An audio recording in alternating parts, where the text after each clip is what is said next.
Como presidente de la República he constatado directamente todas estas anomalías y me he sentido en la responsabilidad de asumir una actitud de excepción para procurar acelerar el proceso de esta reconstrucción nacional. Las canciones de Camilo VI. Quiero invitarlos, amigos, señores, que han lanzado un comunicado oficial. Esto ya es confirmado 100%. Se ha pasado en televisión hace cuestión de 20 minutos, quizás un poquito más. Una reorganización total del Congreso de la República. Y algunas cosas más. No sé si hasta cierto punto se suspenden las garantías, pero es posible que ello ocurra. 12:00 horas. 12 horas, 00 minutos. 12 horas, 00 minutos. Senador Felipe Sterling. Sí, buenas noches. Muy buenas noches, señor presidente del Senado de la República. Le hablamos de Radio Antena 1. ¿Usted quisiera decirnos cuáles son sus expresiones ante esta decisión del señor presidente de la República? Estoy indignado ante el golpe de Estado. Repudio lo que ha hecho Alberto Fujimori. Estoy con arresto domiciliario y algunos colegas senadores han sido detenidos. Y esto es un hecho repudiable y por eso no solamente convoco a los peruanos, sino convoco a los amigos de América, a los hermanos de América, frente a este latrocinio que pisotea la Constitución y la ley. Senador Sterling, hemos querido entender de que usted está con arresto domiciliario. Sí, señor. Estoy detenido. Yo me iba al Senado de la República cuando me enteré, pero estoy arrestado y han rodeado la manzana de mi casa. No puedo moverme, desgraciadamente, en mi casa. Senador, este es un hecho bastante lamentable en vista de que usted no puede estar sujeto a mandato imperativo de ningún tipo por imperio de la Constitución. Así es. En caso de que el presidente haya violado este artículo 210 de la Constitución, ¿quién asumiría la presidencia de la República? ¿Usted o el senador San Román? ¿De quién asume la presidencia? Lo único que le puedo decir es que los peruanos tienen el derecho de insurgencia conforme al propio mandato constitucional, porque esto es un golpe de Estado. Es Radio Antena 1, son las 12 de la noche con 11 minutos. Y ya estamos con el doctor Henry Peace. Doctor Peace, muy buenas noches. Buenas noches. Radio Antena 1 quiere conocer su opinión respecto a la decisión de esta noche. Quiero expresar mi más absoluto repudio a la decisión del presidente de la República. El señor Fujimori ha perdido en este momento legitimidad como presidente de la República porque ha violado toda la legalidad. Ha violado los términos dentro de los cuales fue elegido presidente de la República. Quiero expresar mi adhesión al presidente del Senado que se ha expresado a pesar de estar detenido en su domicilio y decir que los peruanos, la izquierda en particular, no va a aceptar que se nos imponga otra dictadura. Esta democracia costó mucha lucha y mucho esfuerzo del pueblo y aunque tengamos diferencias con otras fuerzas políticas, una cosa que tenemos que decir es que hoy día quedan suprimidas todas las diferencias. Estamos para defender la democracia y para crear condiciones para que el pueblo pueda hacer efectivamente gobierno. Doctor Henry Peace, muchas gracias y muy buenas noches. Buenas noches. Vamos a ver cuál es la opinión de los trabajadores peruanos. El flamante secretario de la Central General de Trabajadores del Perú, Pedro Wilcapexe. Pedro, muy buenas noches. Muy buenas noches, Henry. Felicito en primer lugar la valentía de Antena 1 de estar propagando el rechazo a esta afrenta contra la Constitución y sobre todo a las leyes de nuestra patria. Los trabajadores peruanos no vamos a permitir de ninguna manera que una vez más se atropelle la Constitución y las libertades en nuestro país. Expresamos nuestra protesta y nuestra condena por esta actitud del presidente de la República, que está violando la Constitución y está poniéndose fuera de la ley. Y ya estamos en comunicación con el senador Gustavo Momi. Senador, ¿el diario La República podrá circular libremente el día de mañana? Tenemos intervención militar. ¿Y esto evitaría que ustedes salgan a la circulación? Y también han entrado en impresora, ¿no? Es decir, que no se está imprimiendo en este momento el diario de la República. Vamos a tratar de sacarlo, pero tenemos intervención militar tanto en editora como en impresora. ¿Esto significa que están revisando vuestro material periodístico? Así es, hay una censura en este momento. Senador Gustavo Momi y accionista del diario La República, nosotros tenemos que indicarle que en este momento han dispuesto que cerremos la estación de radio Antena 1. Han dispuesto que cerremos radio Antena 1. Nosotros hemos estado llevando la información a todos los sectores de la población con la pluralidad que el caso requiere. Hemos dado también lectura al comunicado del Comando Conjunto de la Fuerza Armada, el comunicado oficial número 001. Pero en estos momentos, señoras y señores oyentes de radio Antena 1, tenemos que indicar que fuerzas policiales, Fuerzas Armadas, están en la puerta de nuestra estación ordenando que cierre nuestra transmisión, que se cierre nuestra transmisión.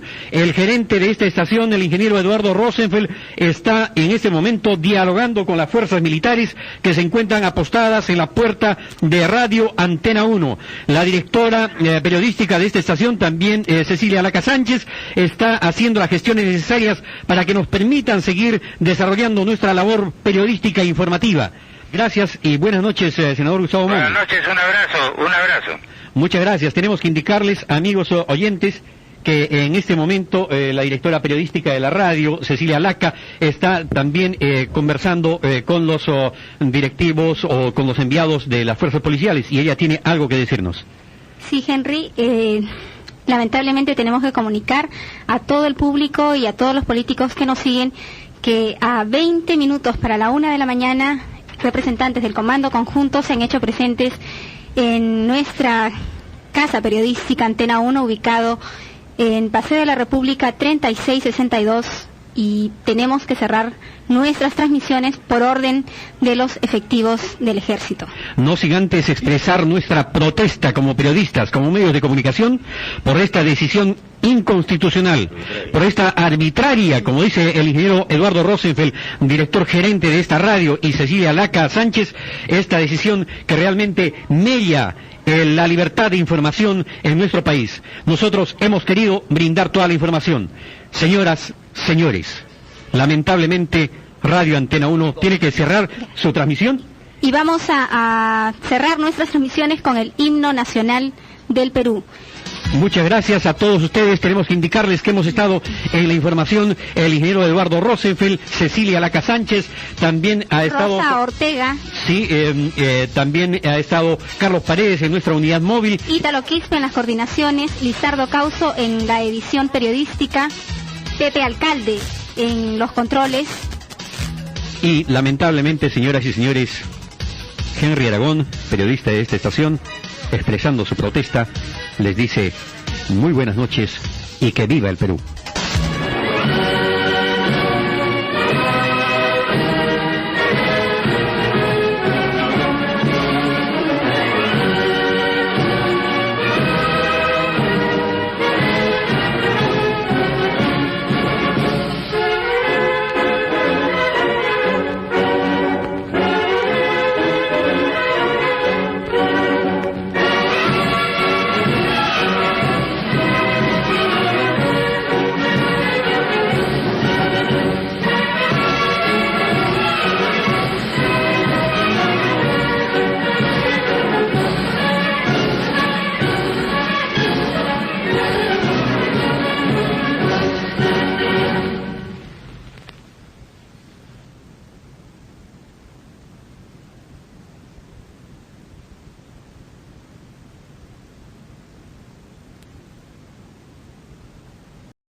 Desde algunas calles antes ya se puede sentir el rumor.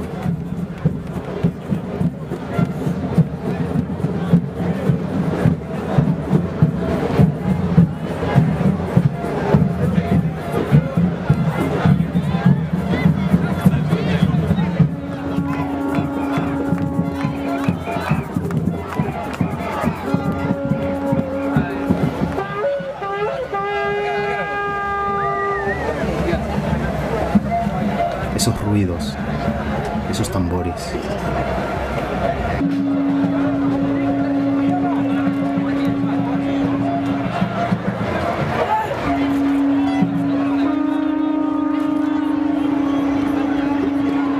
Muchos estudiantes.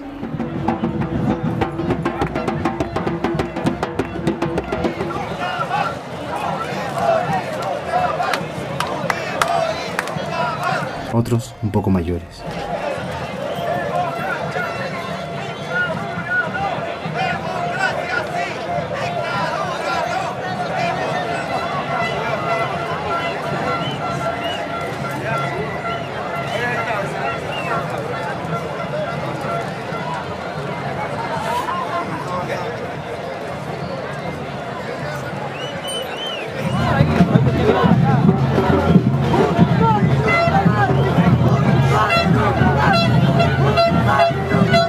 ahí está la rabia.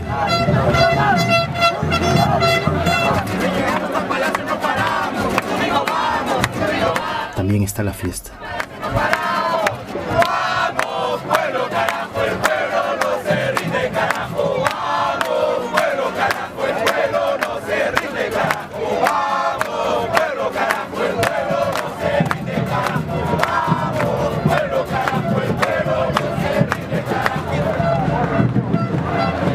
La plaza parece haberse creado para días como estos.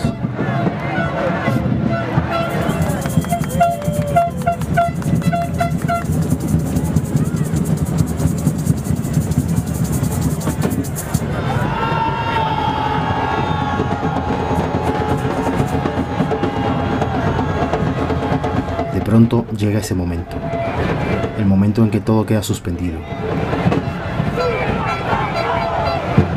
El momento en que 100.000 personas empiezan a marchar.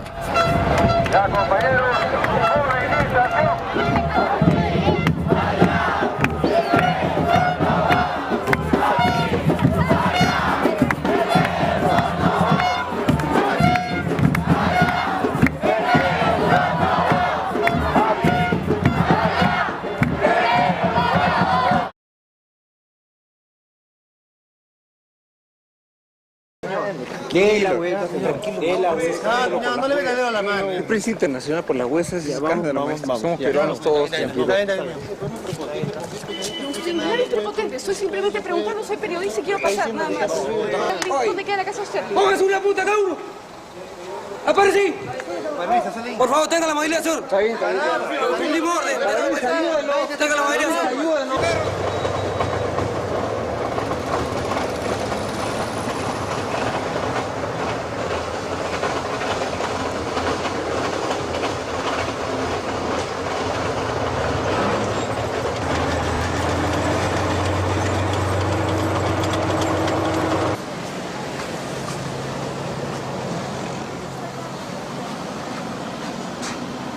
Son las 12:30 de la noche. El Congreso está rodeado por los tanques por la decisión del presidente Fujimori de cerrar el Congreso. A esta hora nadie sabe cuáles serán las consecuencias de esta decisión.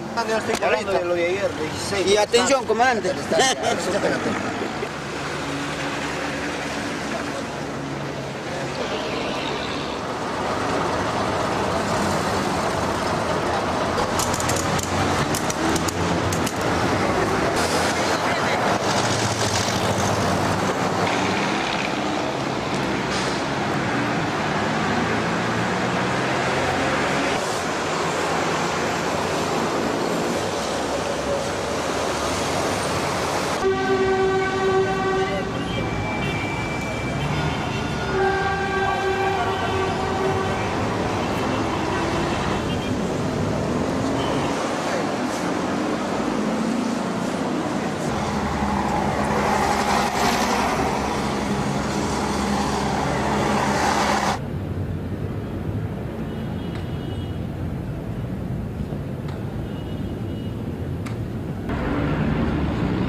Hay que tomar fotos a la gloriosa Fuerza Armada del Perú.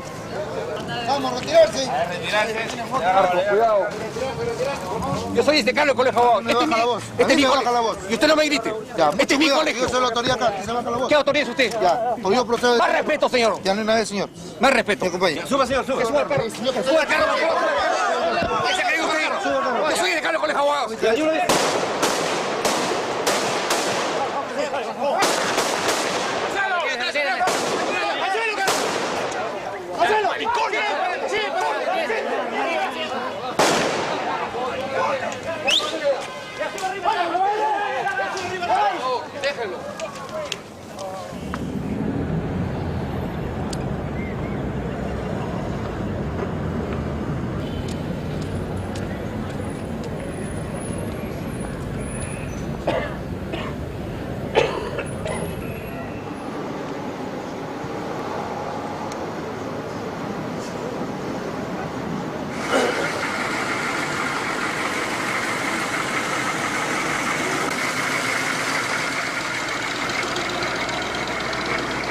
nadie pasa. Pero estamos cubriendo noticias e información, señor. Totalmente se ha cerrado, totalmente, ni el periodismo, ni el periodismo. ¿Cuál es la orden, me puede decir?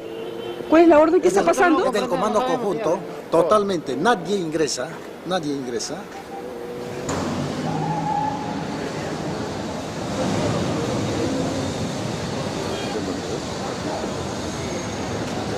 Estamos hablando con el director de la radio. No se encuentra en estos momentos. ¿Qué pasó con él? Está haciendo algunas gestiones para que la radio vuelva a operar normalmente y cumpla con su programación diaria, ¿no? Hemos sido interrumpidos y es el motivo por el cual no se encuentra el director. ¿Qué les dijeron? ¿Diga usted? ¿Qué les dijeron?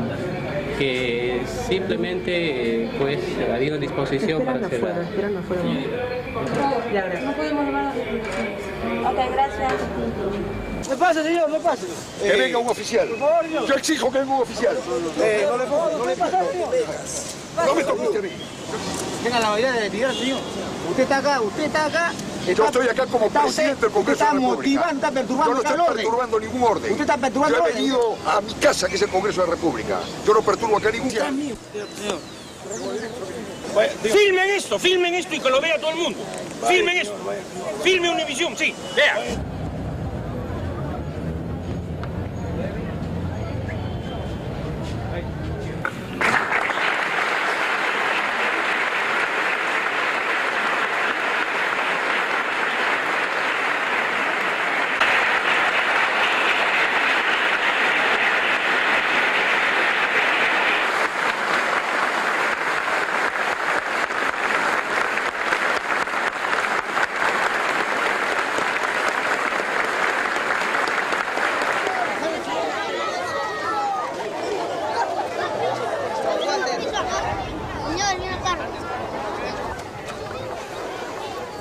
Ahí están, esos son los que venden al Perú. Ahí están, esos son los que venden al Perú.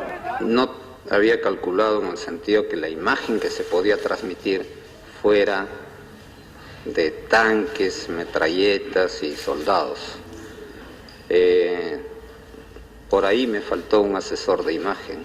Por eso yo estoy insistiendo mucho que aquí los militares, las Fuerzas Armadas y policiales, lo que han hecho es, primero por convicción, acatar una decisión del presidente de la República, que en el país es jefe supremo de las Fuerzas Armadas.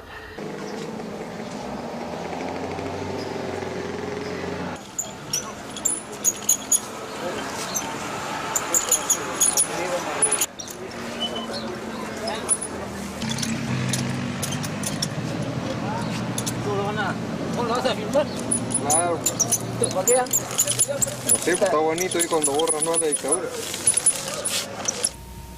Necesitamos romper con el pasado y fundar aquí y ahora un nuevo país.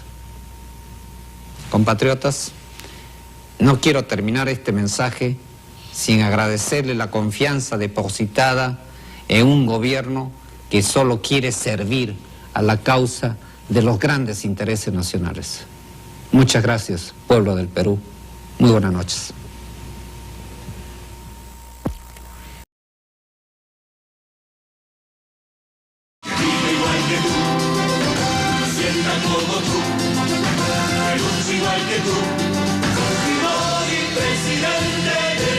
Alberto Fujimori, un presidente como tú. Vota por el verdadero cambio. Había una vez un candidato presidencial llamado Fujimori. El candidato Fujimori no tenía un plan de gobierno serio, ni en el ámbito económico, ni en el cultural. Su único plan era en seguridad, declarar el estado de emergencia por todos lados.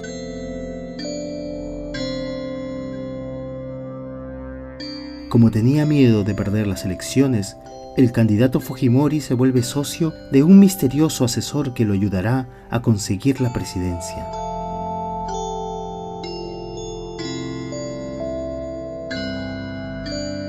La mayoría de peruanos no sabía quién era el asesor, de dónde había salido, ni cómo había llegado al puesto en el que estaba. Alguien recordó que el asesor había sido investigado años atrás, pero nadie escuchó. Poco a poco, el asesor se llenó de poder. Un poder nacido de sus estrechos vínculos con el narcotráfico. Había mucho dinero que nadie sabía de dónde salía. Un día, el mayor narcotraficante del país cayó capturado. En su juicio, el narcotraficante contó que le pagaba $50.000 mensuales al asesor a cambio de que nadie interrumpa sus operaciones clandestinas. La fiscal de la nación, en vez de iniciar una investigación contra el misterioso asesor, salió a defenderlo públicamente. Lo declaró inocente antes de tiempo. De que ahora en una declaración se le pueda dañar su reputación, se pueda dañar incluso su carrera. Es más, se daña el prestigio del Perú, se daña el prestigio de las instituciones. Ese era el poder del misterioso asesor, el hombre que esparció la corrupción por todo el país, con la venia y el aplauso de su presidente Fujimori, el socio que se dedicaba a visitar todas las provincias sembrando populismo para esconder así lo que su asesor hacía.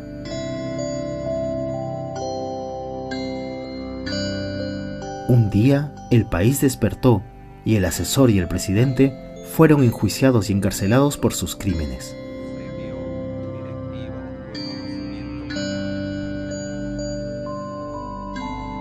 Hoy están a punto de salir libres antes de tiempo. Y en sus mejores sueños pensaron que volver por la puerta grande sería tan fácil.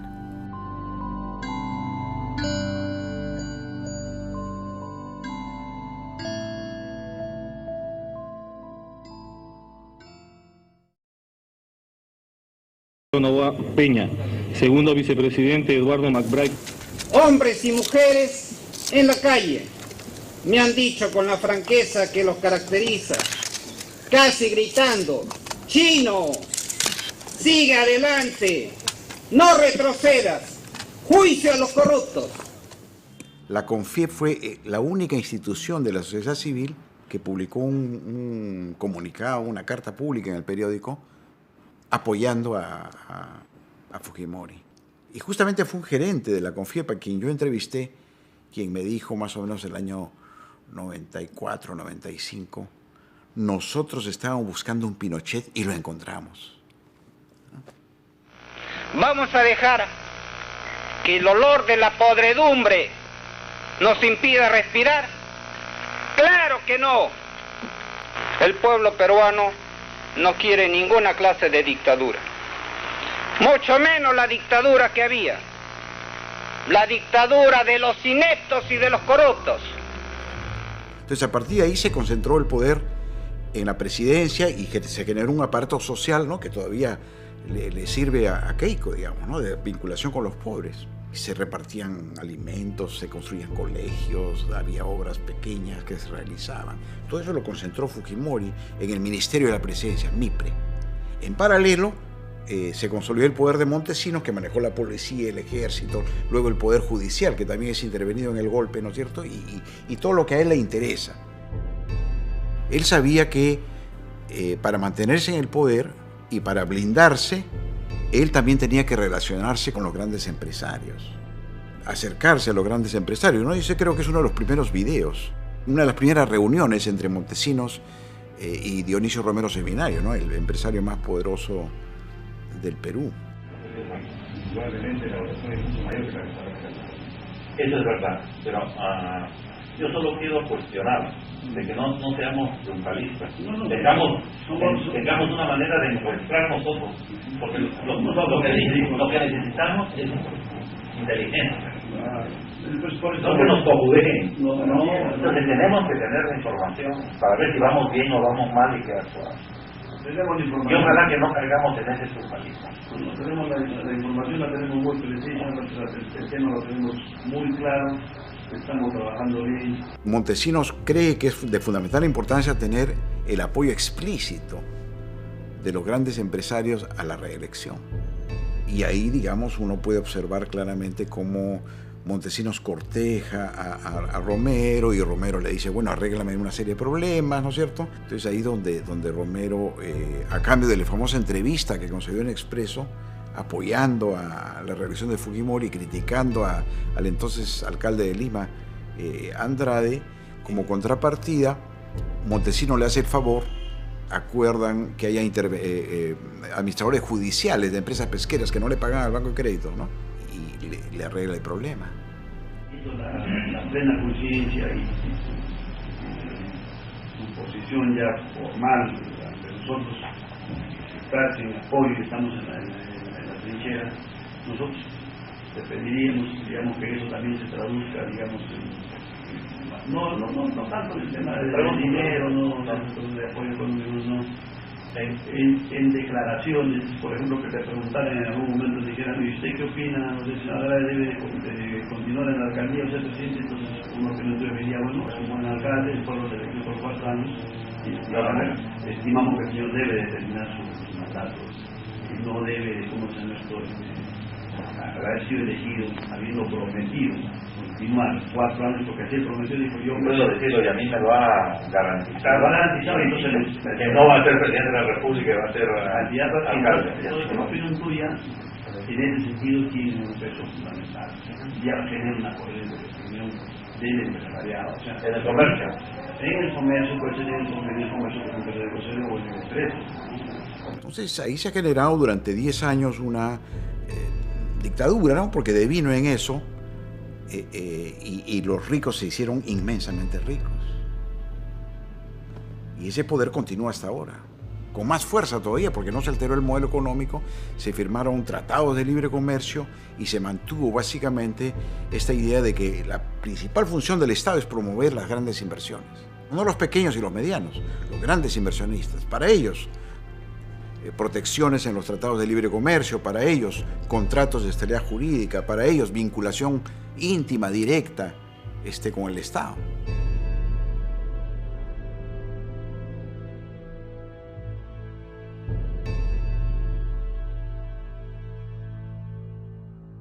Está el momento central, digamos, de todo este drama que es la salida de Montesinos fuera del país, cuando ya se ha visto el video. Y Fujimori ha anunciado que él ya no está encargado, ¿no? Montesinos pone una serie de condiciones o exigencias. Una de las exigencias es que él sale en vuelo privado a Panamá. Y Dionisio Romero Seminario, que tiene una empresa que se llama ATSA, Aerotransportes S.A., le concede ese favor a Montesinos, y Montesinos viaja en avión privado. Entonces, una relación estrecha entre Fujimori, Montesinos, Romero, digamos, ¿no? No son dos, es un triángulo de poder que se mantiene hasta el final. Y si tú ves las declaraciones de la CONFIEP apoyó la reelección de Fujimori el 2000, la CONFIEP lo apoya abiertamente a Fujimori.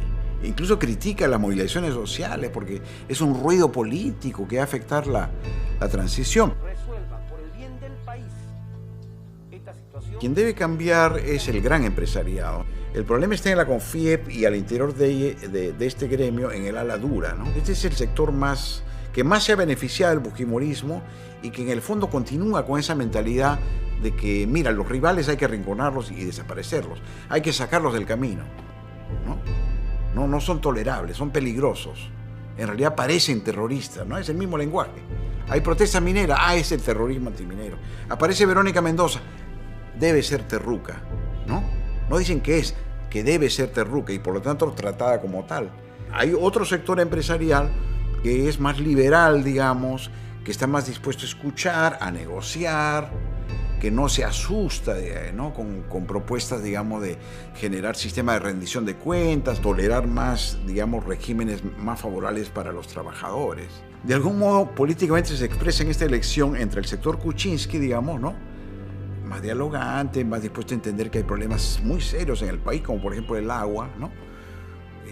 Y sectores más duros que son atraídos hacia el lado de Keiko Fujimori. Somos un gran equipo. Podemos llegar mucho más lejos. Ese es el reto, el compromiso y la obligación de Fuerza Popular con nuestro país. Muchas gracias.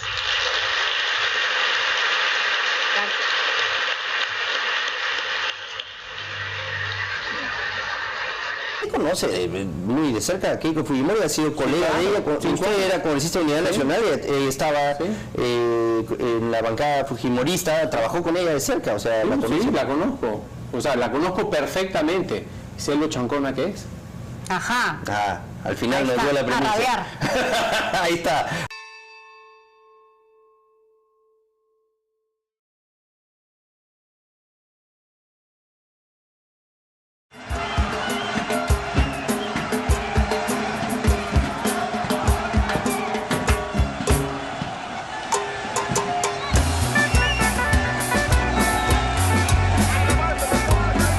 A fines del 2014, miles de jóvenes salieron a marchar contra una ley que minimizaba sus derechos laborales. Para la gran mayoría de ellos, estas fueron sus primeras marchas.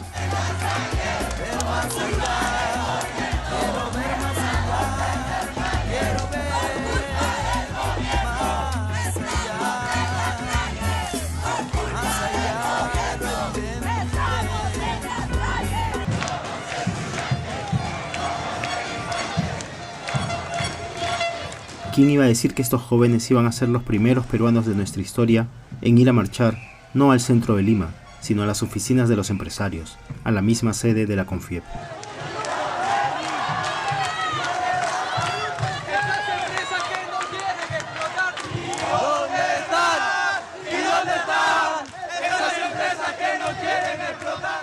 Bueno, los estudiantes han protestado básicamente por aspectos políticos, pero creo que tiene que ver también con un punto muy sensible para los jóvenes, es decir, el punto referido al futuro. El futuro lo ven los estudiantes cada vez con mayores dificultades.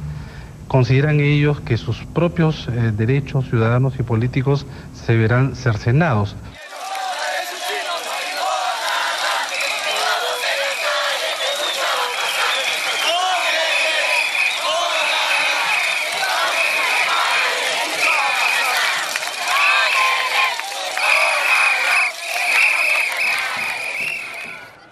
La primera marcha de mi generación fue el año 1997. Las primeras pancartas, los primeros kilómetros, la primera represión. De la Plaza Francia habían partido los universitarios, jóvenes que nunca antes habían participado en una manifestación cívica de este tipo.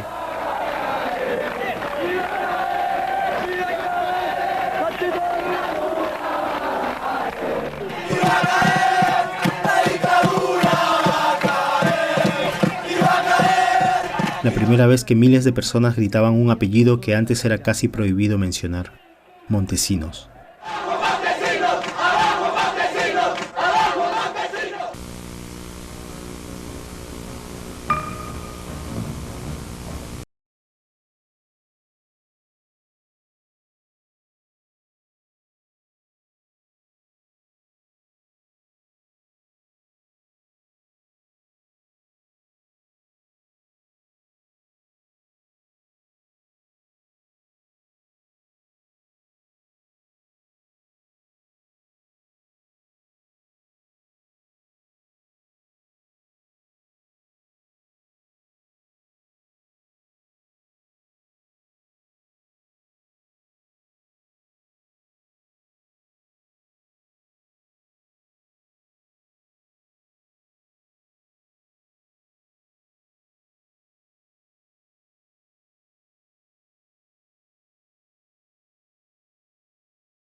Tres magistrados, es la gota que rebalsó el vaso.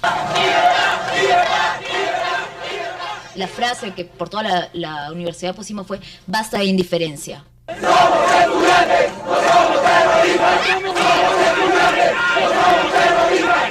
¡Somos estudiantes! ¡No somos terroristas!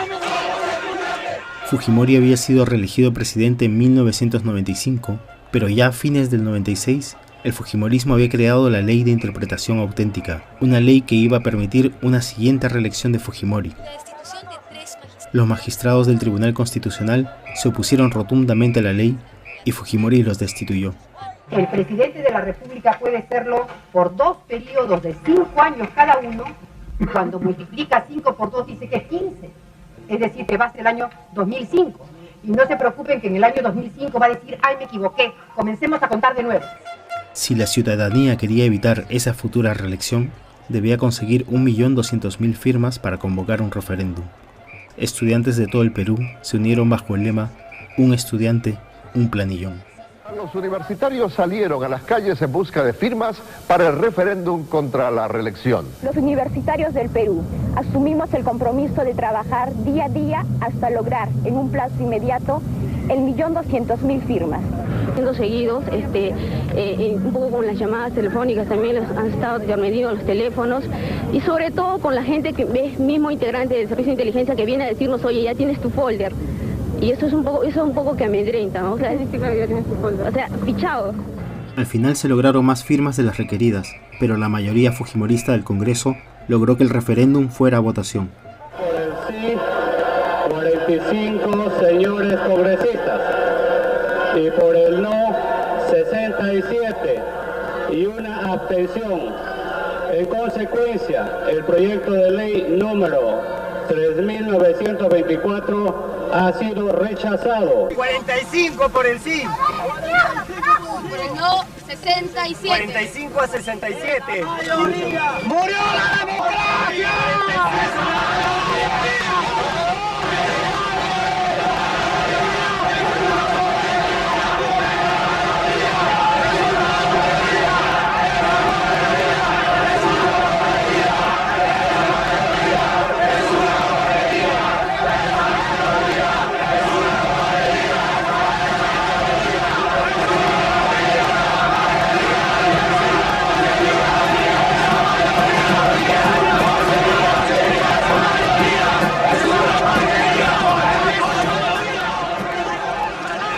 Muchas gracias a todos los congresistas por haber permitido este debate democrático.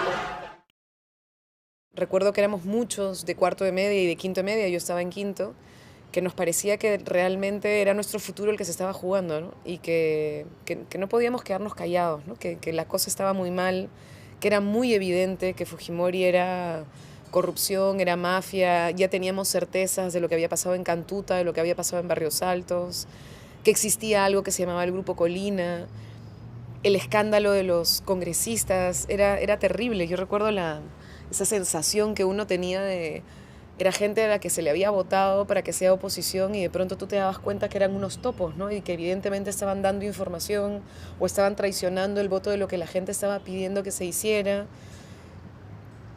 Hasta ahora recuerdo gente como Javier Díaz-Canseco y esa especie de Javier transmitía, ¿no? O sea, transmitía un poco la indignación de lo que estaba pasando, pero también de lo que él sentía dentro de ese congreso, ¿no? De saber que no sabía si el de al lado acababa de ser comprado o no había sido comprado, qué había pasado. Ver la televisión basura y ver los periódicos basura y ver cómo mentían y cómo inventaban estos psicosociales todo el tiempo. Y todo lo que querían era generar miedo, ¿no? O sea, ir a generar miedo y tener a una sociedad inmovilizada por el miedo. En el 98 fui a mi primera movilización grande, estando en el colegio todavía, sí. Yo recuerdo que fue la del pasaje Olaya, a alguien, no me acuerdo, a alguien lo golpearon, recuerdo que hubo una cosa complicada con los estudiantes.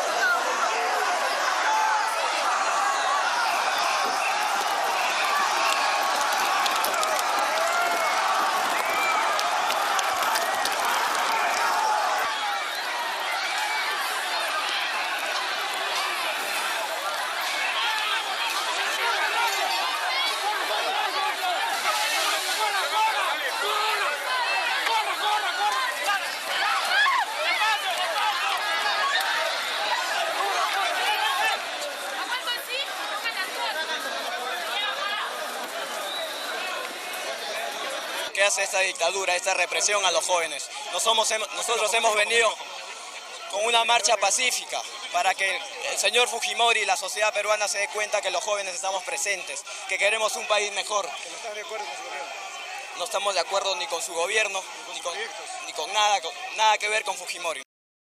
Eran como unas cartillas muy chiquititas de si te detienen, a quién tienes que llamar, qué cosa tienes que hacer, qué derechos tienes, cómo reclamar o no, porque también pasaba que había gente que se llevaban al zinc, ¿no es cierto? Y que de pronto le mostraban fotos de nosotros en organización de reuniones. Era un tiempo difícil, ¿no? Era un tiempo de mucho miedo, era un tiempo de... Todos sabíamos que el señor Montesinos tenía infiltrados en todas partes, sabíamos que manejaban muchísimo dinero y que tenían una presión muy grande sobre el movimiento laboral, obrero, ¿no es cierto?, sobre la CGTP. Y a pesar de eso, mantuvieron ellos una actividad muy fuerte, ¿no es cierto?, presente, de lucha contra el fujimorismo, a pesar de los golpes que sufrieron, ¿no? El 92, probablemente uno de los momentos más importantes de resistencia fue Pedro Wilca siendo secretario general de la CGTP, levantando lo que después fue una indignación general, ¿no? Y lo mataron, ¿no? Y hacía mucha gente. Entonces yo sí siento esa época como un tiempo en el que la gente dijo, se acabó, o sea, se acabó.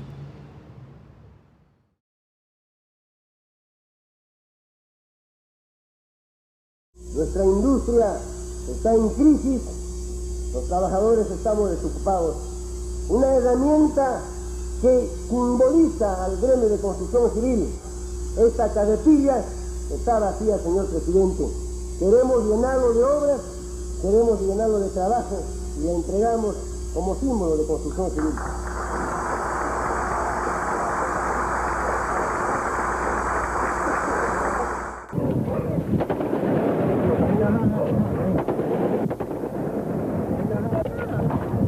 Una lluvia de piedras que cae tratando de agredir a los policías.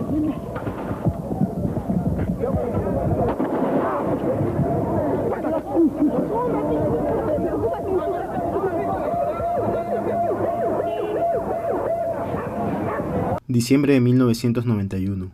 El gobierno de Alberto Fujimori crea dos leyes con el fin de iniciar una reforma laboral: la Ley de Fomento del Empleo y la Ley de Relaciones Colectivas. Con el pretexto de lograr mayor inversión privada, estas leyes facilitan el despido masivo y limitan la acción de los sindicatos.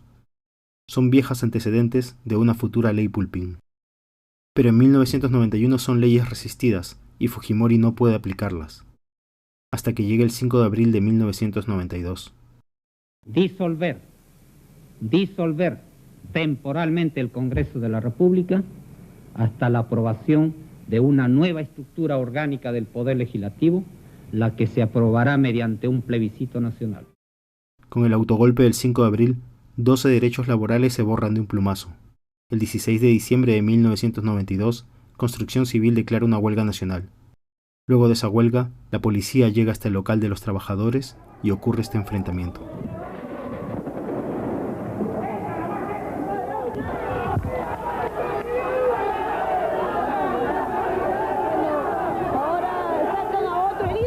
Un compañero ha fallecido, a eso estamos viniendo, el compañero Mamani Romero, quien ya está confirmado su fallecimiento como consecuencia de este atentado que ha hecho la policía a nuestro local. Esto es el 16 de diciembre de 1992.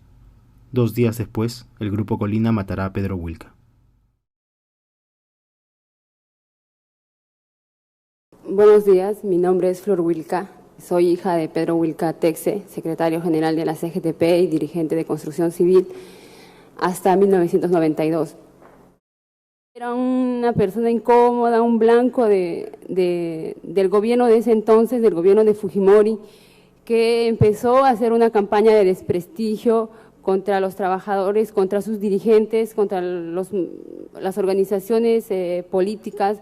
Lo acusó de ser una camarilla de la CGTP, dijo a los empresarios en el CAE de 92 que en este país ya no mandaban más las cúpulas de la CGTP. Nos comentó en casa que bueno, que se le había acercado una persona en CADE, un militar, dijo él. Este señor le dijo a él que tuviera mucho cuidado, que el gobierno iba a radicalizarse mucho más todavía en implementar lo que estaba pensando hacer, y que bueno, iba a llevarse de encuentro a todo lo que tratara de oponerse, ¿no? Terminamos de desayunar y se demoraba el señor que le ayudaba conduciendo el carro, no llegó y nosotros dijimos, bueno, vámonos, ¿no? Nos levantamos de la mesa, él habló en el desayuno de lo importante que era estudiar y seguir estudiando, ¿no? Eso es lo que comentamos en el desayuno ese día. Lo acompañamos en el carro, yo, el hijo de Marta lo acompañó también.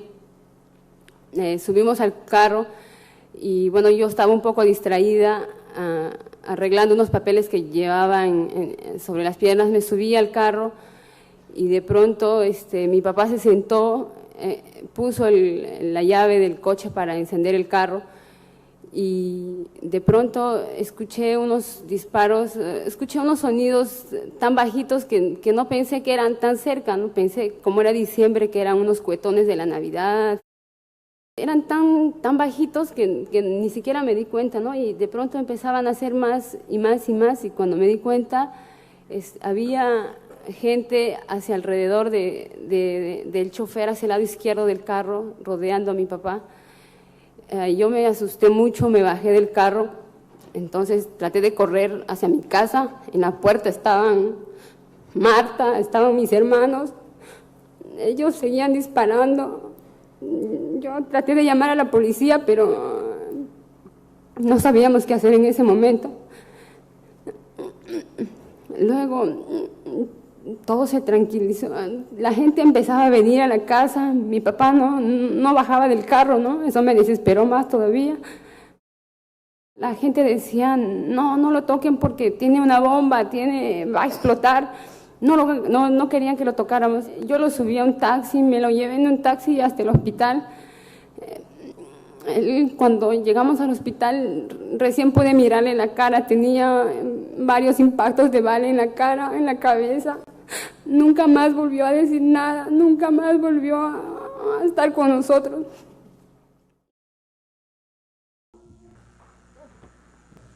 El técnico, Pedro Pretel Damaso es el que asesinó a Pedro Wilca Texce. Él es el que asesinó una orden superior, con orden superior. O sea, el general Rivero Lazo. El general Rivero Lazo, en mi presencia, denunció, ordenó al mayor Martín para que asesinen a Pedro Wilca Texce porque él había amenazado de que iba a realizar paros nacionales para 1993.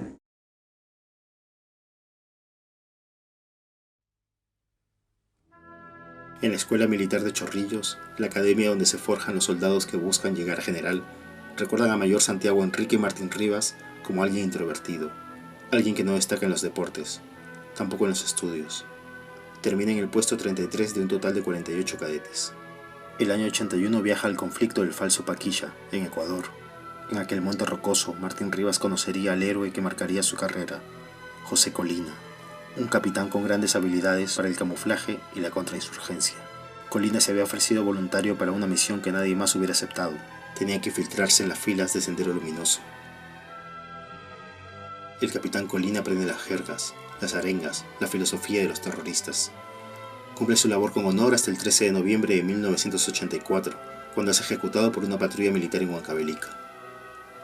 Algunos dicen que los soldados lo toman por terrorista y por eso le disparan a quemarropa. Otros dicen que no, que durante su misión descubrió que malos militares participaban del tráfico de cocaína y fue eliminado porque sabían que él los iba a denunciar. Para agosto de 1991, Martín Rivas ordena a 2 de sus hombres llevar a la señora Teresa Galle Rivero, madre del capitán Colina, hasta el cementerio El Ángel. Delante de ella, Martín Rivas jura vengar la vida del capitán y proclama que ese sería el nombre de su destacamento secreto, el Grupo Colina. Guillermo Supo, Nelson Carvajal, Arturo Arce, Hugo Coral, José Alarcón, Carlos Caballero, José Gamarra, Carlos Salazar, Jorge Benítez, Julio Chuqui, Marco Flores, Clemente Alayo, Fernando Leca, José Tena, todos bajo la coordinación del coronel Fernando Rodríguez. Se sienten elegidos. No es para menos. El alto mando del ejército los ha convocado para liderar un comando clandestino de vengadores frente a los ataques terroristas. Años después los describirían como un destacamento hecho de matarifes, sin físico, torpes, gente que quería imitar a los agentes de la CIA o el Mossad, pero que solo se habían dedicado a matar por dinero. 3 de noviembre de 1991, la primera gran misión del Grupo Colina. 8 hombres bajan de 2 camionetas frente a una casona de Barrios Altos. Antes de entrar en acción, entrelazan las manos y gritan: ¡Por Colina! ¡Por Colina! ¡Vencer! ¡Siempre vencer! A esa hora los vecinos del Jirón Guanta celebran una pollada. Los 8 hombres se abren paso gritando ¡cerveza! ¡Cerveza! Pero no traen ninguna botella, sino 8 ametralladoras MP5, con cartuchos de 9 milímetros, cada una con silenciador. Se ponen los pasamontañas, toman a los ocupantes de la habitación 110 y los arrojan al patio interior de la casona. ¡Terrucos de mierda!, les gritan. ¡Tírense al suelo, concha su madre, perros asesinos! Tomás Libias, un vendedor de helados, protesta. Le responde con una bala. Antes que caiga al piso le caen 4 proyectiles más. Filomeno León, el organizador de la pollada, pregunta: ¿Qué pasa, jefe? 7 balazos le quiebran la voz. No tiene tiempo de gritar. Disparan indiscriminadamente durante 2 minutos. Un niño de 8 años se lanza sobre los restos de su padre. Le caen 11 impactos de bala. En estos momentos la Policía General está retirando a un menor. Al día siguiente el fiscal encontrará 111 casquillos en el piso y 39 proyectiles incrustados en la pared. Terminado el operativo, el Grupo Colina sube a las camionetas, prenden sus sirenas policiales y salen de Lima, con dirección a la Panamericana Sur, a la playa militar La Tiza, donde los espera un buffet de pescados, mariscos y cerveza. El presidente está orgulloso, dice Martín Rivas. No está conforme con lo del niño, pero comprende los daños colaterales. Habla con tal convicción que parece haber hablado con el mismo Alberto Fujimori. Una de esas noches, o quizás esa misma, Martín Rivas empieza su romance con la agente Mariela Barreto, integrante del equipo número 2 del Grupo Colina, a cargo del técnico Julio Chucky Aguirre, alias El Enterrador. El 17 de julio de 1992, Sendero Luminoso detona un coche bomba con 600 kilos de dinamita en Lima, en la calle Tarata, el corazón de Miraflores. 30 personas son asesinadas brutalmente. Al día siguiente, el 18 de julio, el Grupo Colina llega hasta el campus de la Universidad Enrique Guzmán y Valle, La Cantuta, y se llevan a 9 estudiantes y a un catedrático. Son terroristas, corren la voz.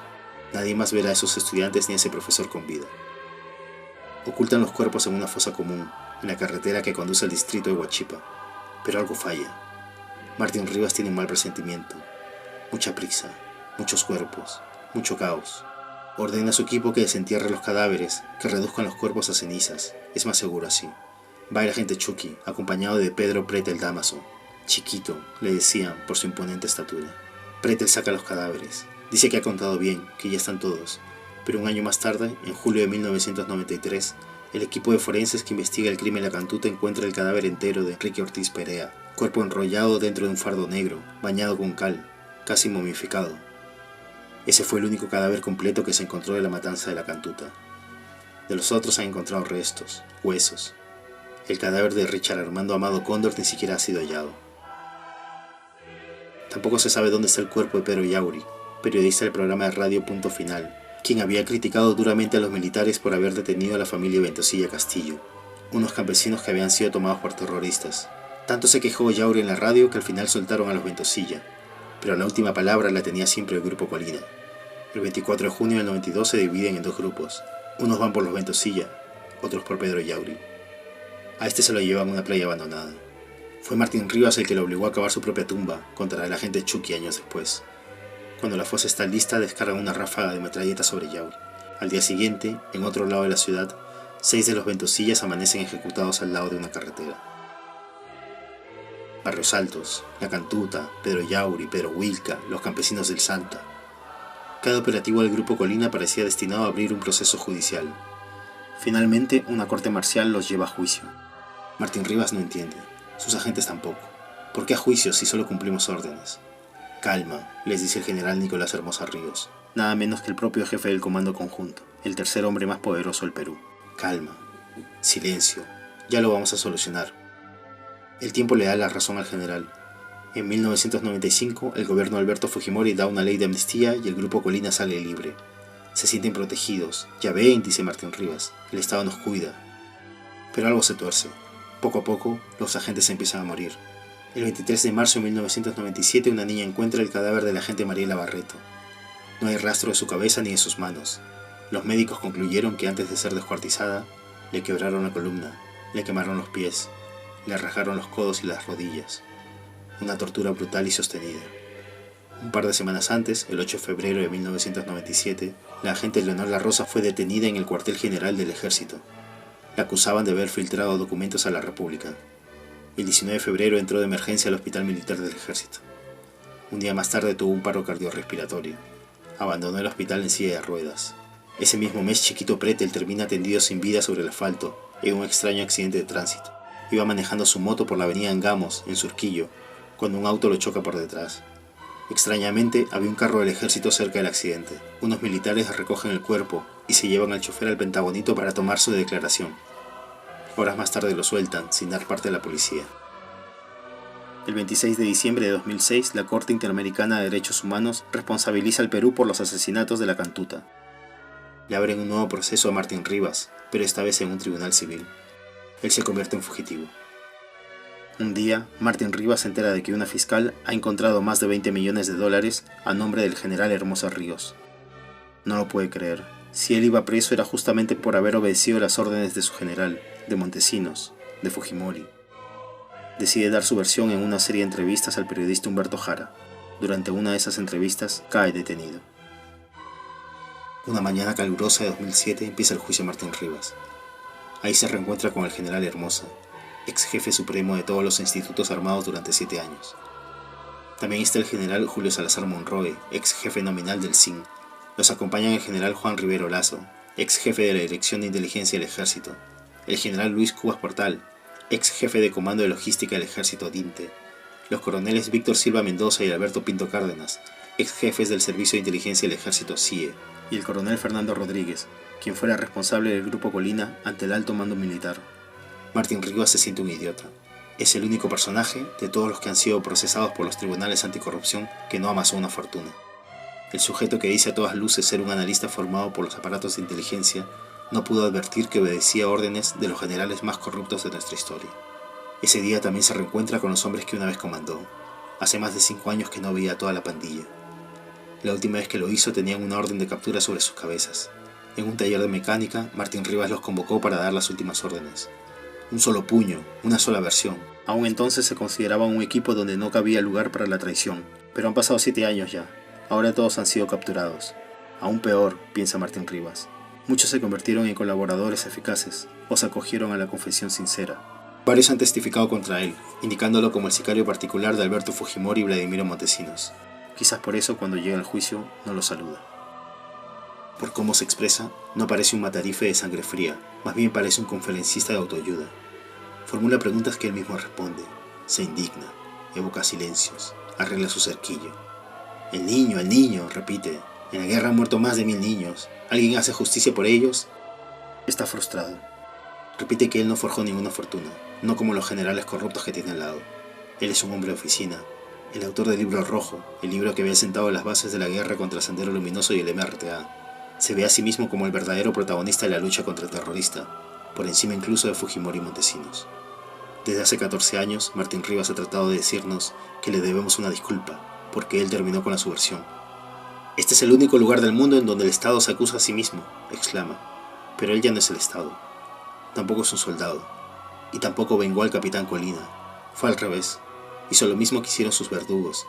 Asesinó a aquellos que se atravesaron entre la cocaína, el dinero y el ejército. Lejos de proteger a los débiles, como manda el himno castrense, se ocupó de asesinar a sangre fría a sujetos que no tenían cómo defenderse. Durante el proceso, nadie pudo demostrar que las personas que asesinó el Grupo Colina en Barrios Altos tuvieran algún vínculo con Sendero Luminoso. Tampoco han podido demostrar que los alumnos de la Cantuta estuvieran implicados en el atentado de Tarata. El Grupo Colina nunca capturó a ningún líder de Sendero Luminoso. El Grupo Especial de Inteligencia de la Policía, el GEIN, a cargo de Benedicto Jiménez, capturó a Abimael Guzmán y a su comité central sin detonar un solo explosivo. Pero eso ya no importa. Ahora lo único que importa es negarlo todo. Martín Rivas asegura que no conoció a los hombres asesinados en la Cantuta. El representante del Ministerio Público, incrédulo, le lee uno por uno los nombres de sus víctimas. Martín Rivas simplemente contesta, no los conozco.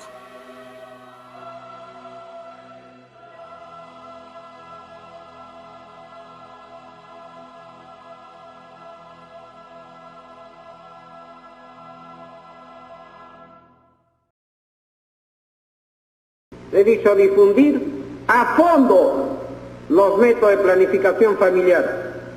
Las mujeres peruanas deben ser dueñas de su destino.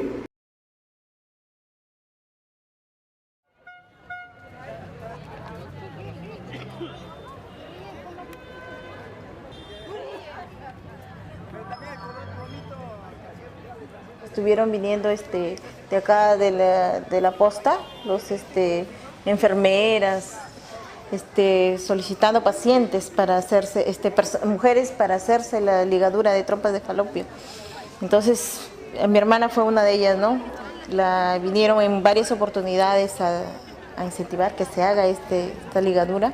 Varias veces venían que no iba a pasar nada, que no se preocupe, que era cuestión de un par de horas nada más. Fue al mediodía y dijo que un par de horas estaba regresando, pero transcurrió el tiempo y no vino. Y una de mis cuñadas fue a averiguar a la posta y le dijeron que mi hermana estaba bien, que se había intoxicado y que se había ido a Piura a hacerse atender, que ella se había ido por sus propios medios y que todo estaba bien, que no nos preocupemos. Entonces mi prima, como es trabajadora, se ha acercado a la clínica y a mi hermana la encontró en cuidados intensivos, estaba en coma. Ya han regresado mi prima a decirle a mi mamá pues el problema que había pasado, ¿no? Que mi hermana estaba bastante delicada, que estaba en coma y que tenían que ponerse fuertes acá, inclusive decir si no nos dejaban entrar que iban a llevar a la policía, porque en una clínica particular se entiende que tiene que haber bastante apoyo para la familia, deben dejar ingresar. No había negligencia médica, eso es lo que dijeron, que no indemnizaban. No, dijeron que no se podía hacer nada. No hubo ningún tipo de ayuda para mis sobrinas que quedaron pequeñas, ningún tipo de atención, por lo menos atención psicológica para mis padres, no hubo nada. Se quedó así nomás, ya transcurrieron 10 años.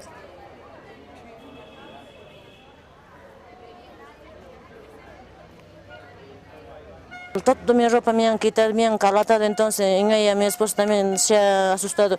¿Qué cosa le van a hacer a mi esposo? Porque los también están alcanzando a hacer toda su ropa, diciendo, me han amarrado a la camilla, en ella es lo que me han hecho así, entonces, no sé, como una cosa es que estarían jalando así, me han jalado, entonces, he gritado todavía, wow, ¿qué me están haciendo así? Me han puesto Anastasia, supongo la Anastasia estaba pasando ese rato, no sé, entonces me he dado cuenta, me han jalado, no sé cómo una cosa, entonces de ahí me he ido a mi casa, estuve mal casi un mes, no podía ni orinar, así agachadito nomás caminaba como una viejita.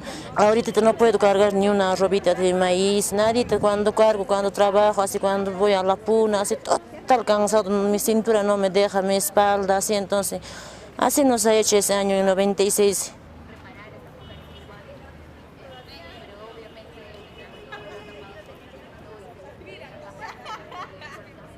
Vinieron 2 o 3 veces a mi casa, el señor Hermenegildo Cosihuamán, que era el sanitario de la posta, y una obstetriz Elvira, ¿no?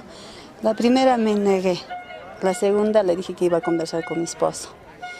Entonces mi esposo no quiso, me dijo que no, que ¿por qué? No sabía cómo te harían, que esto. La tercera venía, le dije, ¿sabes que mi esposo no ha querido, me ha dicho esto? Entonces me dijo, no, todo va a ser gratis, todo, no te preocupes de eso, aprovecha ahora que todo es gratis así. Fui pues con ellos a que me hagan eso. Cuando me estaban haciendo, me sentí algo mal. Entonces sentí unas cosas, no, parece que sin anestesia, no sé, sentí dolor, dije, por favor, me está doliendo, no soporto. Entonces me dijo, no te preocupes, eso es así, es normal. Decía, bueno, en la tarde nos llevaron a nuestras casas, así, nos dieron unas pastillas, con esto basta. Desde hace 2 años yo he estado sufriendo con mucha hemorragia, desmayos, adelgazamiento, hinchazón en la parte aquí, hinchazón en la vagina. Entonces lo único que hago es bajo la posta, le digo estoy así por esta razón. Es natural, no, si te va a pasar y da unas pastillas, yo compré 3 pastillas. Gracias a Dios encontré una doctora bien buena. Me han hecho, desde el principio todo tipo de análisis. Y me preguntó si para hacer la ligadura me habían hecho análisis. Si nos habían hecho papá Nicolau, todo para saber si teníamos infección o qué, ¿no? Nada de eso, le dije, no, han podido morir, hay muchas personas que han muerto con esto, ¿cómo se han podido descuidar? Así. De ahí me han estado haciendo estudios hasta que ahora llegaron al punto de que tengo principios de cáncer.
Pareciera que el gobierno estuviera imponiendo métodos masivos de esterilización. Es totalmente absurdo, ¿no? A mí me parece que se está entrando en un jueguito que yo francamente no esperaba. Este es un comunicado de la subregión de salud de Huancavelica, donde dice: personal nombrado deberá captar 2 pacientes para AQV mensual, personal focalizado deberá captar 3 pacientes para AQV mensual, personal CLAS deberá captar 3 pacientes para AQV mensual.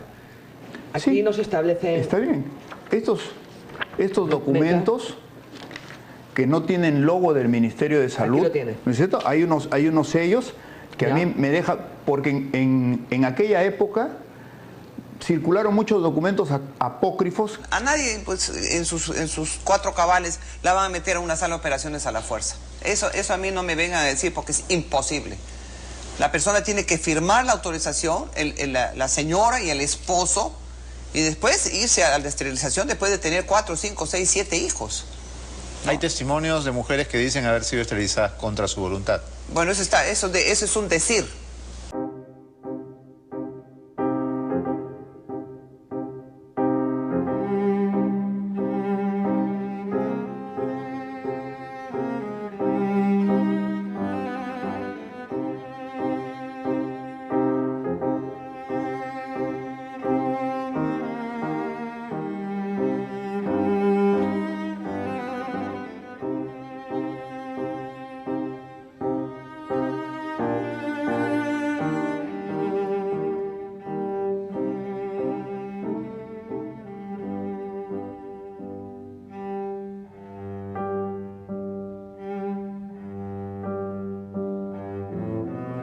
Estos casos excepcionales, con los cuales yo me solidarizo como mujer y como madre, creo que han sido errores humanos.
Que es dramático. ¿Cómo se enteró tú? Por una llamada telefónica. De su equipo ejecutar a todos los capturados. Inicialmente se coordinó para enterrarlos en un lugar seguro, pero como el tiempo les jugó una mala pasada y la luz del alba estaba cerca, cuando se encontraban a la altura de Huachipa, proceden a enterrarlos en las chacras que quedan al pie de la carretera Ramiro Frealé. En una época, cuando se estaba determinando la investigación en el Poder Judicial en el año 93, nosotros hacíamos plantones todos los días, sin descansar. En pleno verano, estamos hablando febrero, marzo del 93. Luego, ya agotados de hacerlo todos los días, hacíamos plantones los miércoles, y se llamaba plantón de miércoles. Y todos los miércoles íbamos a Palacio de Justicia a hacer un plantón.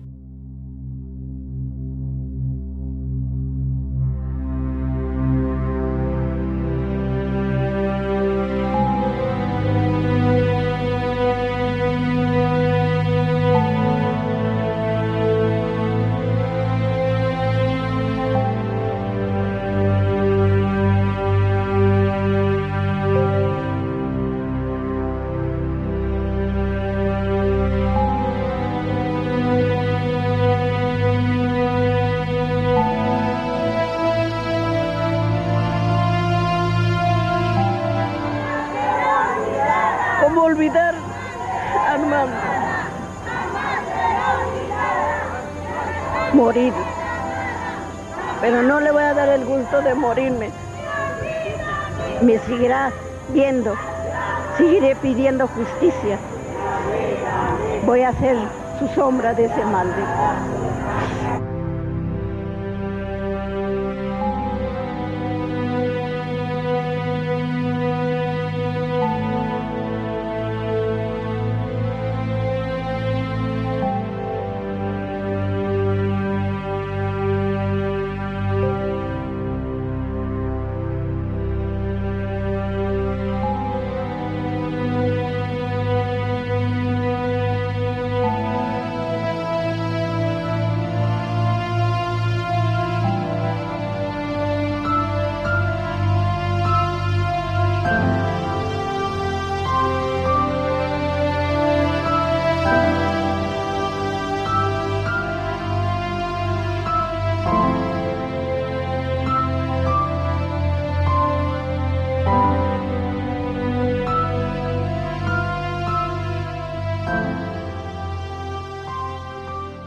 Nosotros hicimos un plantón en El Ojo que Llora, tempranito en la mañana, más o menos desde las 7 de la mañana estuvimos en El Ojo que Llora porque sabíamos que a primera hora, hora chilena, 9 de la mañana, 7 de la mañana aquí en Perú, la Corte Suprema se iba a pronunciar. Y estábamos ahí cuando se conoció la decisión de la Corte Suprema, ¿no? Realmente fue para nosotros emocionante. Hoy venimos a ofrecerles nuestra lucha, clara, diáfana, luminosa, como la luz de estas velas, llena de vida como estas flores. La Corte Suprema de Chile concedió hoy al Perú la extradición del expresidente de la República, Alberto Fujimori. El exmandatario deberá ser juzgado por delitos de corrupción y violaciones a los derechos humanos cometidos durante su gobierno. Como se recuerda, Fujimori fugó del Perú en el año 2000, refugiándose durante 5 años en Japón. Luego de un sorpresivo viaje a Chile, tuvieron que pasar 2 años para que la justicia de este país acepte el pedido de extradición del Perú. Por justicia y por verdad. Nunca más impunidad.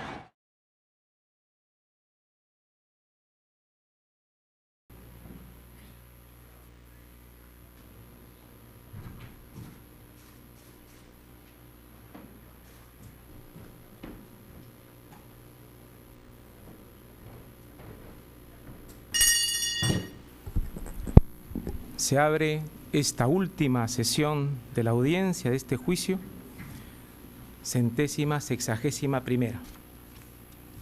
Llegado a este punto de la presentación de la decisión, cabe afirmar que el tribunal ha llegado a una certeza razonable acerca de los 4 hechos juzgados. Está probado que el gobierno del acusado Alberto Fujimori, a la par de la estrategia descrita, implementó a través de lo que llamó una nueva estrategia, una reacción radical contra el terrorismo. Sí, lo está. Está probado que el acusado Alberto Fujimori estructuró y ejecutó una estrategia político-militar paralela a la que pregonaba públicamente, cuyo objetivo era la eliminación de los terroristas, decisión que se articulaba por medio de su asesor Montesinos Torres y del aparato organizado de poder que formó. Sí, lo está. Está probado que por ello protegió tanto a Montesinos Torres como al general Hermosa Ríos e incluso a los ejecutores materiales a quienes se les concedió amnistía y proporcionó recompensas a través del jefe del CIE. Sí, lo está. Está probado que el acusado Alberto Fujimori es responsable de dichas operaciones porque las ordenó a partir de su dominio del aparato de poder organizado que instituyó desde el SIN. Sí, lo está. El tribunal hace constar terminantemente que los 29 agraviados reconocidos en los casos Barrios Altos y La Cantuta, cuyos nombres se indican en el párrafo 783, puntos 1 y 2 del fallo, no estaban vinculados a las acciones terroristas de Sendero Luminoso, ni integraban esa organización criminal. La Sala Penal Especial de la Corte Suprema de Justicia de la República falla, declarando infundadas las cuestiones probatorias deducidas por la defensa del acusado Alberto Fujimori, conforme a los acápites 2, cuestiones probatorias, 3, prueba videográfica y audiográfica, y 4, otros cuestionamientos probados del capítulo 1 de la parte 2 de la presente sentencia. En tal virtud, le impusieron 25 años de pena privativa de libertad que, computada desde el 7 de noviembre de 2005, en que fue privado de su libertad en Chile, atendiendo a la solicitud de extradición, hasta el 18 de junio del 2006, en que obtuvo libertad bajo fianza, y desde el 22 de septiembre de 2007, en que fue puesto a disposición de este tribunal, vencerá el 10 de febrero del año 2032.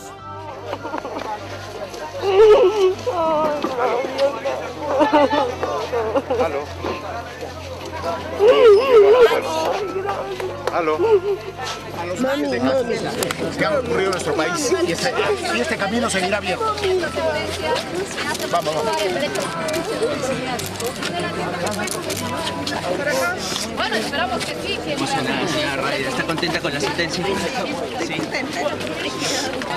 Señora, vamos. ¿Satisfecha con la condena? Sí, satisfecha.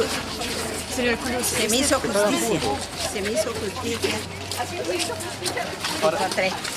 Ahora puedes comenzar una nueva vida. Sí. Mi lucha de 17 años no fue en vano. Me siento contenta. Me siento... Ay, mi cabeza. Feliz.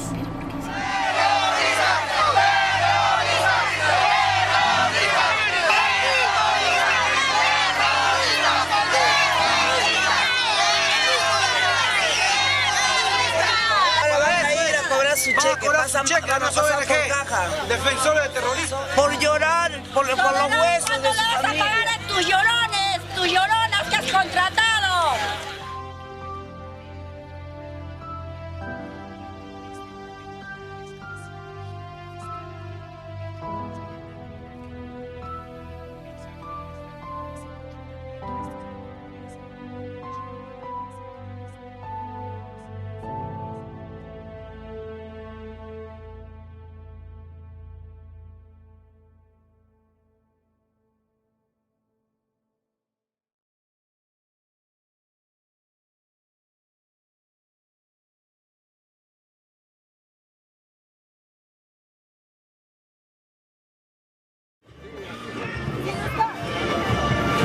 Está aprobado que la operación de Barrios Altos fue ejecutada por el Grupo Colina y que en el nivel superior estaba el general E.P. Rivero Lazo, director DINTE, y que por encima del general E.P. Rivero Lazo se encontraba el CIN, concretamente Montesinos Torres. Sí, lo está. Está aprobado que la operación de Barrios Altos fue un crimen de Estado. Sí, lo está. Está probado que en horas de la madrugada del 18 de junio de 1992, 9 estudiantes y un profesor de la Universidad de La Cantuta fueron conducidos por miembros del Grupo Colina al kilómetro 1,5 de la carretera Ramiro Prialé, Huachipa, donde los ejecutaron extrajudicialmente y enterraron clandestinamente. Sí, lo está. Está probado que meses después se trasladaron algunos cuerpos de las víctimas al lugar denominado Quebrada Chavilca del distrito de Cieneguilla, donde previamente procedieron a su incineración.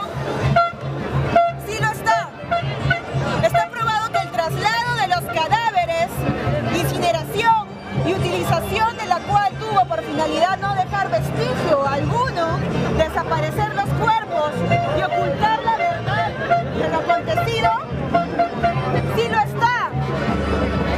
Está probado que el asesinato de los 9 estudiantes y un profesor de la Universidad La Cantuta también responde a un patrón de crimen de Estado, de ejecuciones extrajudiciales. Sí lo está. Está probado que los integrantes del Grupo Colina, Sosa Saavedra y Carvajal García, se les entregó cintillos de pacificación nacional el 19 de agosto de 1994, pese a que ya habían sido objeto de una condena firme por desaparición forzada y ejecución extrajudicial en el caso de La Cantuta. Sí lo está. Está aprobada la operación frustrada de eliminación física de los ciudadanos Yehude Simón Murano y Javier Díaz Canseco Cineros por parte del Grupo Colina. Sí lo está. Está aprobado que el Senado, el 15 de diciembre de 1991, oficializó la conformación de una comisión investigadora del crimen, la misma que no concluyó su cometido como consecuencia del golpe de Estado del 5 de abril de 1992, sí lo está. Está probado que luego de ocurrida la desaparición forzada y la ejecución extrajudicial de los alumnos y profesor de la Cantuta, sus familiares denunciaron las desapariciones en diferentes instancias públicas y judiciales sin recibir amparo alguno. Sí lo está. Está aprobada la participación activa del CIN en estos actos de encubrimiento, pues desde las dependencias se proyectaron los oficios de respuesta a los requerimientos concursales, las resoluciones del foro militar que investigaba los sucesos y las declaraciones de los involucrados. Sí lo está. Está aprobado que todo ese conjunto sistemático de actividades que involucraron a los sectores más sensibles del Estado y poderes públicos fue autorizado, dirigido y controlado por el acusado Alberto Fujimori. Sí lo está. Está aprobado que el acusado Alberto Fujimori es responsable de dichas operaciones porque las ordenó a partir de su dominio del aparato de poder organizado que instituyó desde el CIN. Sí lo está. Está probado que el acusado, Alberto Fujimori, renunció a la presidencia de la República desde Tokio el 19 de noviembre del año 2000, pero esta renuncia no fue aceptada por el Congreso y por el contrario, declaró la vacancia presidencial por incapacidad moral. Sí lo está. Corte Suprema de Justicia de la República, Sala Penal Especial. La sentencia de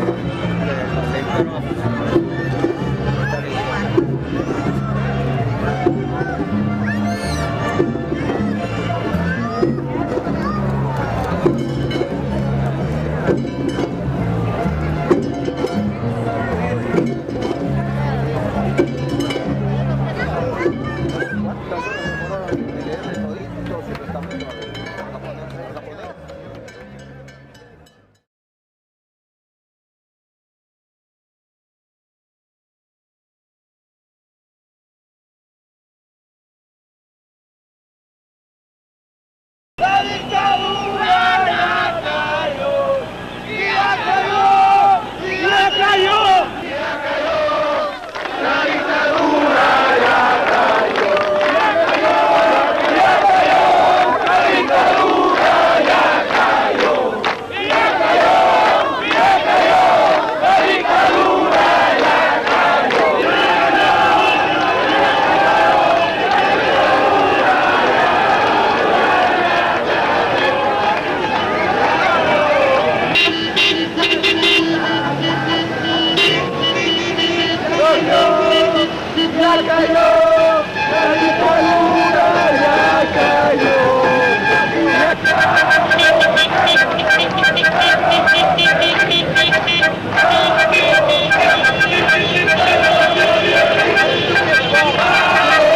ya cayó! ¡Pueblo no te rinde! ¡Vamos, pueblo! ¡El pueblo no te rinde! ¡Vamos, pueblo! ¡Pueblo no te rinde, carajo! ¡Vamos, pueblo! ¡Ya cayó! ¡La dictadura ya cayó! ¡Ya cayó! ¡Ya cayó! ¡La dictadura! Algo había pasado durante todos esos años. Bastaba que con 2 horas se convocara un mitin para que se llenara una plaza, donde quiera, donde fuera. Y en esas aglomeraciones de gente, en esas manifestaciones llenas de fervor, ahí la gente empezó a sacar los Montesinos, a hablar los Montesinos. Me recuerdo que cuando llegamos una vez a Sicuani, nos distribuyeron folletos, estos octavillas que habían hecho ahí, y yo me quedé sorprendido de lo bien informados que estaban sobre Montesinos, sobre lo que este había hecho. Quiere decir de que toda la labor que hizo, la labor heroica que hizo el periodismo de investigación, ese grupo pequeñísimo de gente, y los pocos medios que estuvieron allá, y los pocos directores de realmente gran honor, como Enrique Sileri, como Gustavo Momellona, y organizaciones no gubernamentales, y organizaciones de derechos humanos que habían estado constantemente sacando cosas, eso había finalmente fructificado. Usted fue una de las personas que emprendió la marcha de los 4 suyos. Sí, y llegamos a Lima y nosotros hemos vivido en carne propia lo que es la dictadura, la persecución, la agresión y seguramente el deseo de liquidar a todo lo que es oposición. Pero más pudo la fe del pueblo en la democracia y ahora usted ve, la hemos conquistado antes de tiempo.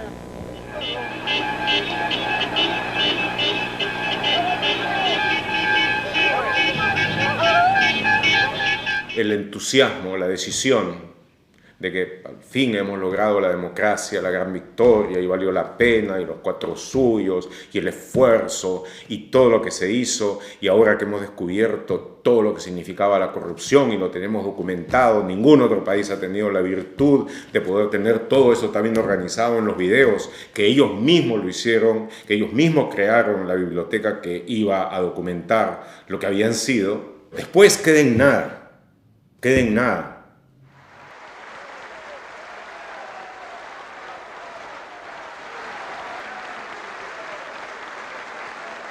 Para muchos, la recuperación de la democracia fue solamente recuperar los procedimientos democráticos. Fue recuperar elecciones limpias, un jurado nacional y una OMPE que te garantice un mínimo de procedimiento. Pero el montaje de lo que significaba el fujimorismo lo dejaron intacto. O sea, lo dejaron ahí. Gobernaron con eso. Gobernaron con su constitución. O sea, es decir, esa constitución nació del golpe. Esa constitución consagró las razones de fondo de las esterilizaciones forzadas, del despido masivo de trabajadores. Y esa constitución la mantuvieron y se encargaron de manera sucesiva de decir que este país salía adelante porque tenía una constitución neoliberal y porque ese modelo no había que tocarlo. Acuérdate que en el 2000 había toda una discusión sobre, no, cuidado, no toquen el modelo, ¿no? O sea, que el modelo económico quede tal cual está, solamente hay que recuperar la institucionalidad democrática, ¿no?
Por el Perú va a cambiar.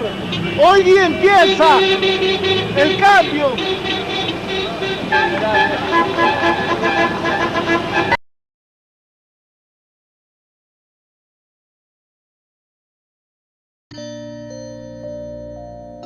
Había una vez una candidata presidencial llamada Fujimori.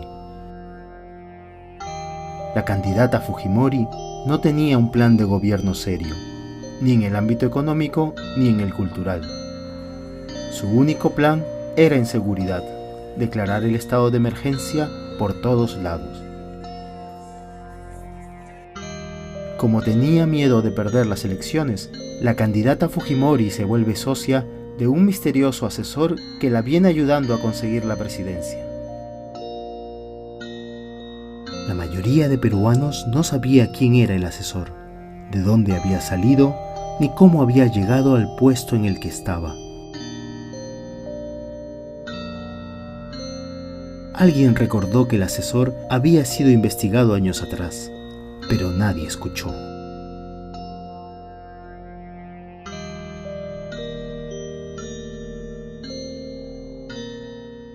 Efectivamente, mi experiencia es la política. Tengo 20 años en política. Fui primera dama de la nación a los 19 años. Hubo un día en que al asesor Vladimiro Montesinos se le descubrió en el mayor acto de vergüenza y corrupción que el país recuerde. ¿Qué hizo su socio, Alberto Fujimori? ¿Hizo un deslinde? No, lo primero que hizo fue defenderlo, darle seguridad. Entre otras cosas, el presidente habló sobre su ex asesor, Vladimiro Montesinos. Se encuentra en Lima, con toda la seguridad que le corresponde, seguridad un poquito mayor que la que tienen los ministros. Hay que ponerle seguridad a ese hombre que ha cometido errores como todo ser humano, pero también ha contribuido a la pacificación del país. ¿Y qué hizo Keiko Fujimori? Estuvo ahí, al lado. Incluso luego de esa vergonzosa conferencia de prensa, subieron los dos, padre e hija, a las rejas de Palacio como si nada pasara. Keiko Fujimori ha absorbido toda la dictadura del padre. Dicen que era muy joven para darse cuenta. ¿Lo era? Año 1992. Golpe de Estado. Masacres de Cantuta y Barrios Altos. Susana Iguchi, su madre, denuncia los malos manejos de la donación de ropa de Japón. Keiko Fujimori tenía 17 años. ¿Era muy niña como para no darse cuenta de lo que sucedía? Año 1994. El Congreso investiga el desfalco de la Caja de Pensiones Militar y Policial. 400 millones de soles perdidos. El servicio de inteligencia empieza la persecución contra su madre, Susana Iguchi. ¿Keiko dice algo? No, acepta ser nombrada primera dama. Tenía 19 años. ¿Seguía siendo muy chica como para saber lo que pasaba? Año 1995. Se interviene en las universidades. Se da la ley de amnistía en favor del Grupo Colina. Su madre, Susana Iguchi, denuncia oficialmente su primera tortura. ¿Qué hace Keiko? Había cumplido 20 años. ¿Era muy joven quizás para no cuestionar lo que ocurría? Año 1996. Demetrio Chávez Peñaherrera, alias Vaticano, denuncia a Montesinos en una audiencia. Pero en su siguiente audiencia, Vaticano presenta una extraña conducta. No podía articular una oración completa. Keiko tenía 21 años, demasiado joven quizás para entender lo que pasaba alrededor. Mayo de 1997. Keiko Fujimori termina sus estudios de Administración de Negocios en la Universidad de Boston, estudios pagados con dinero del CIN. Ese mismo mes destituyen a los magistrados que se oponían a la reelección. Empiezan las primeras manifestaciones en todo el país. Los hermanos Winter asumen el control de Canal 2. La libertad de expresión se ve severamente amenazada. Sale a la luz el Plan Octavio, dirigido desde el Servicio de Inteligencia para vigilar y hostigar periodistas. Se descubre también el chuponeo a Pérez de Cuéllar. Aparecen los primeros casos de esterilizaciones forzadas. Y así cada año, cada mes, 98, 99, hasta llegar al 2000. Desde entonces no deja de repetir que solo se cometieron errores, que el Grupo Colina debió haber actuado solo. Pero los crímenes de esa dictadura no fueron solo del Grupo Colina. Julio Salazar Monroy, jefe del CIN, 25 y 35 años por violación a los derechos humanos. Humberto Rosas Bonuccelli, el jefe del CIN, 6 y 4 años. Nicolás Hermosa Ríos, jefe del Ejército, 25 años. Esleván Bello, comandante general de la FAP, 8 años. José Villanueva Ruesta, comandante general del Ejército, 8 y 9 años. Antonio Bárcena, comandante general de la Marina, 6 años. Juan de Anderas, el director de la Policía, 6 años. Federico Hurtado, director de la Policía, 4 años. Luis Salas Guevara, el primer ministro, 3 años suspendido. Carlos Boloña Ver, ministro de Economía, 4 años suspendido. Víctor Holguay, ministro de Industria, 10 años. Absalón Vázquez, ministro de Agricultura, 7 años suspendidos. Juan Briones Dávila, ministro del Interior, 10 años. Edgar Solís Cano, viceministro del Interior, 9 años. Blancanélida Colán, fiscal de la Nación, 10 años. Víctor Castillo Castillo, presidente de la Corte Suprema, 4 años suspendido. Alipio Montes de Oca, jefe del Jurado Nacional, 4 años suspendidos. José García Marcelo, vocal del Tribunal Constitucional, 5 años. Nelson Reyes Ríos, vocal supremo, 4 años suspendidos. Alejandro Rodríguez Medrano, vocal supremo, 8 años. Adalberto Seminario, vocal supremo, 4 años suspendido. Orlando Rantón, general del Ejército Peruano, 4 años. Fernando Gamero, jefe de la 7ª Región de la Policía, 3 años suspendidos. A Vladimiro Montesinos, 25 años por violación a los derechos humanos. Y varias condenas más por delito contra la administración pública.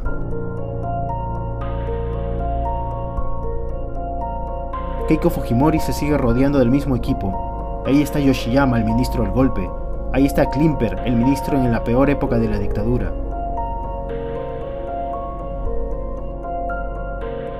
No han llegado al poder y ya han amenazado a todos los periodistas que han osado investigarlos. Keiko Fujimori no estuvo al margen de la dictadura, participó de ella, absorbió todas sus artes y todos sus trucos. Keiko Fujimori es la versión más triste y perversa de su padre.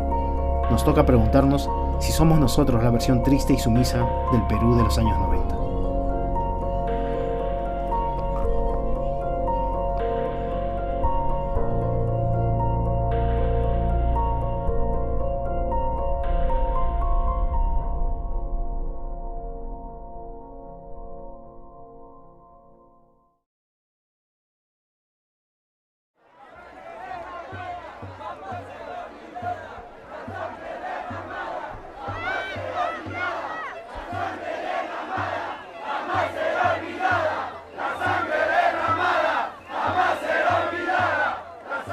Empieza a oscurecer el martes 5 en la Plaza San Martín, que ya luce no solo llena, sino apretada, intensa, con más entusiasmo que indignación.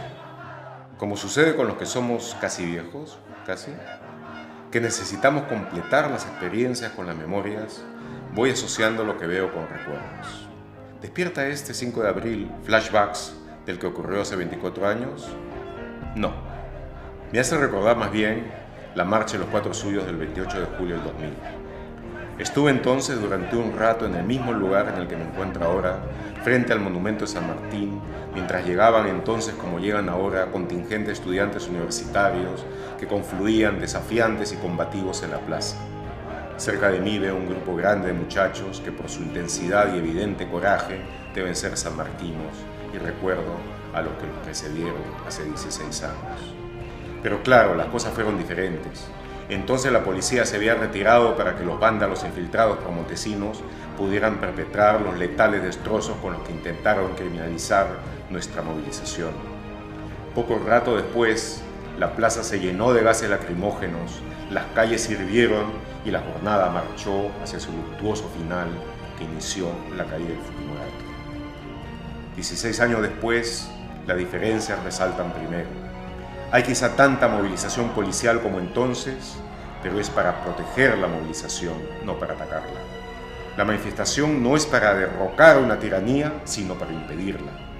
La que ocurre ahora es masiva, de potente elocuencia, pero a la vez magníficamente pacífica, consciente de la fuerza que significa la movilización de 100.000 personas, acompañadas por miles de otras en varias ciudades del Perú.